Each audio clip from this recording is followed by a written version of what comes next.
Hello. In this section we will look at some basic definitions. So our first set of definition is necessary condition and sufficient condition. So what is necessary condition? So the condition does not guarantee me the outcome, but if condition does not hold, outcome is not possible at all. Is a necessary condition. Now what does it mean? This is actually confusing statement. So for example, let's see one example. If he is a good batsman,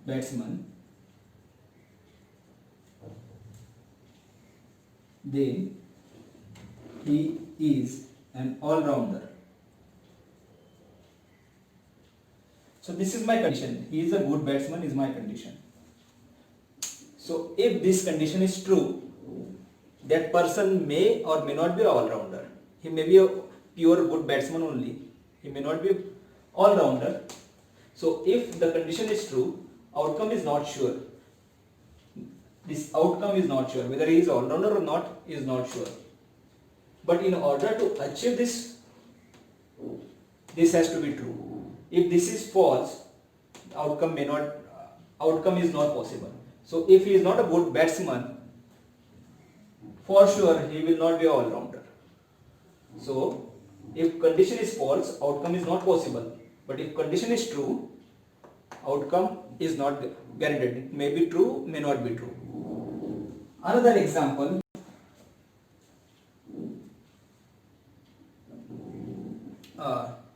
Okay. So again I will give another example from the cricket background only.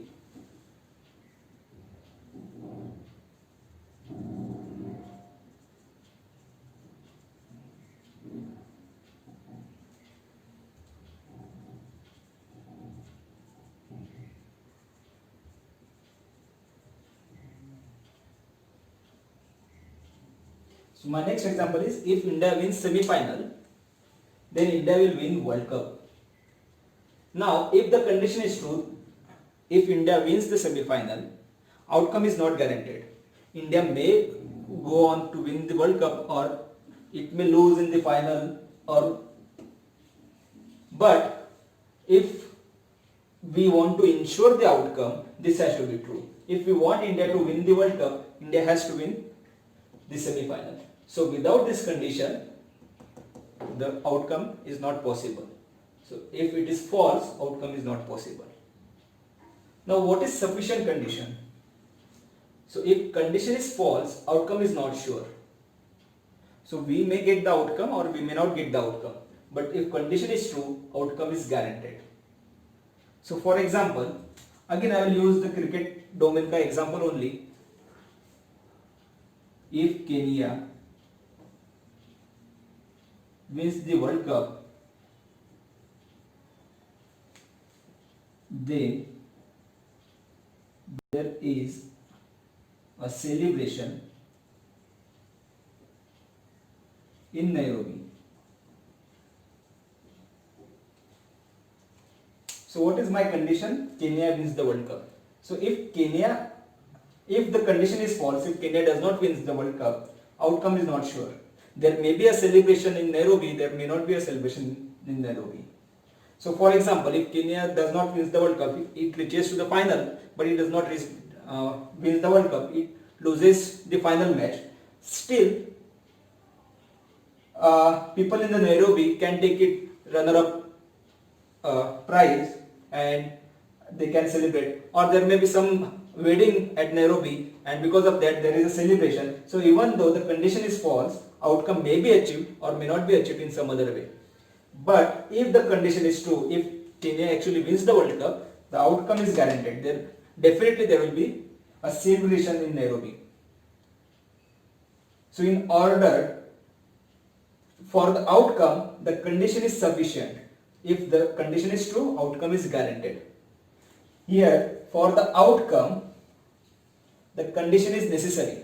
If condition is not there, outcome is not possible. This is the definition of necessary condition and sufficient condition.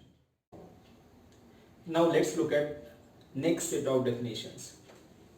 So if P implies Q is my implication, then Q implies P is called as converse of that implication. Not P implies not Q is called as inverse of a implication.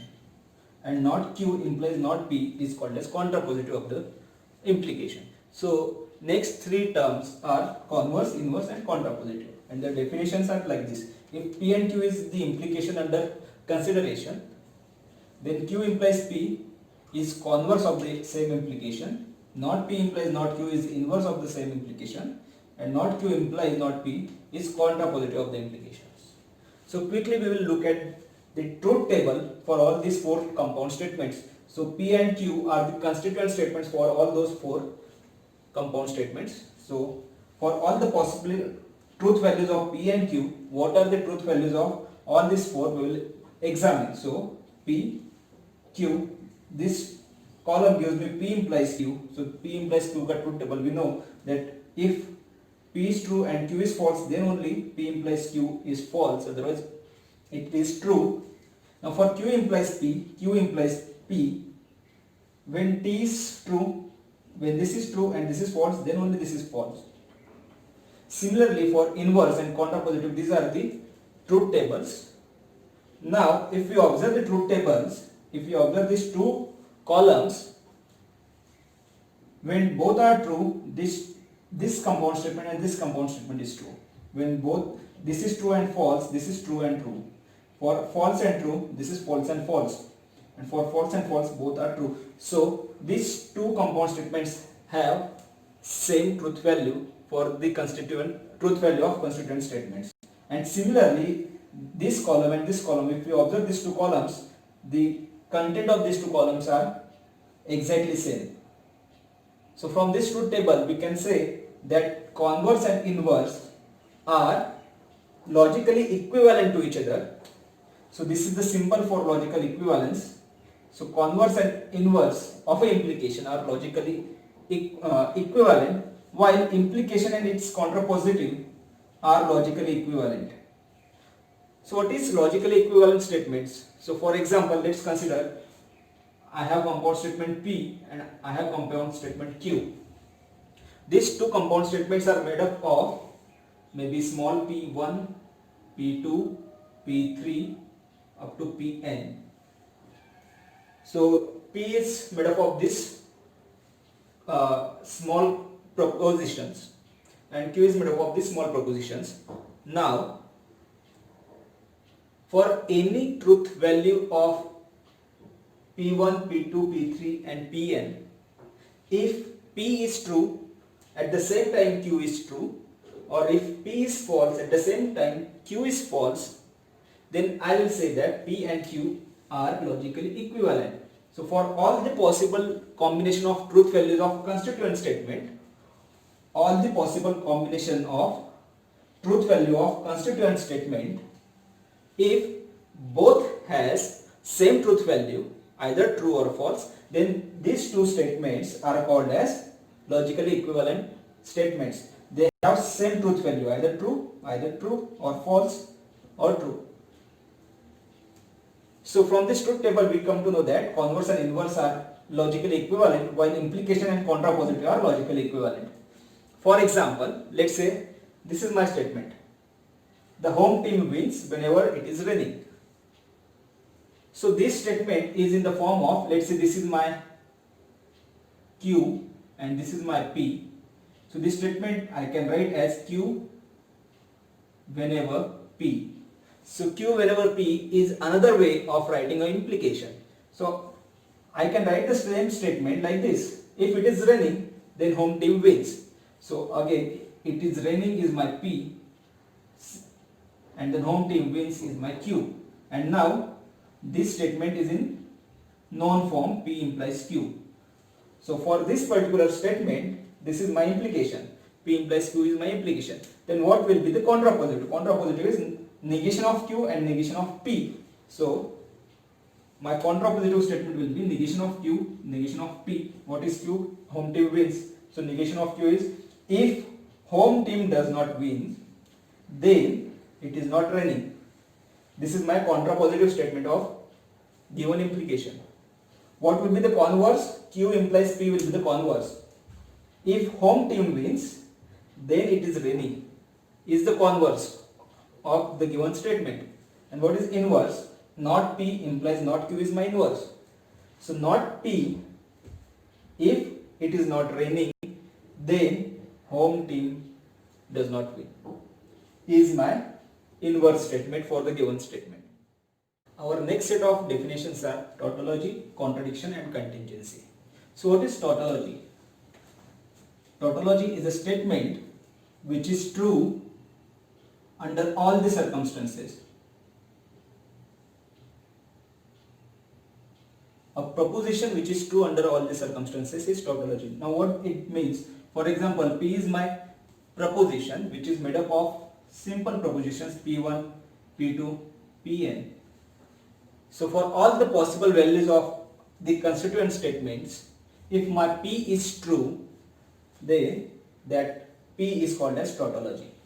A statement which is true under all the possible circumstances is tautology. What is contradiction? A statement which is false under all the circumstances, for all the circumstances. So again, for any combination of truth value of P1, P2 to Pn, if my P is false, then P is called as contradiction. So P1 is true, P2 is false, P3 is true, Pn is true. For this, if my P is false, then for some other combination of truth values of these statements, P is again false. For some other combination of truth values of these statements, P is again false. So for all the possible values of truth values of the constituent statements, so for all these circumstances, if the truth value of statement is false, then it is a contradiction. Then the statement is contingency if it is neither tautology nor contradiction. So for some circumstances, the statement is true, truth value is true. For some circumstances, the truth value is false. Such statements are called as contingency.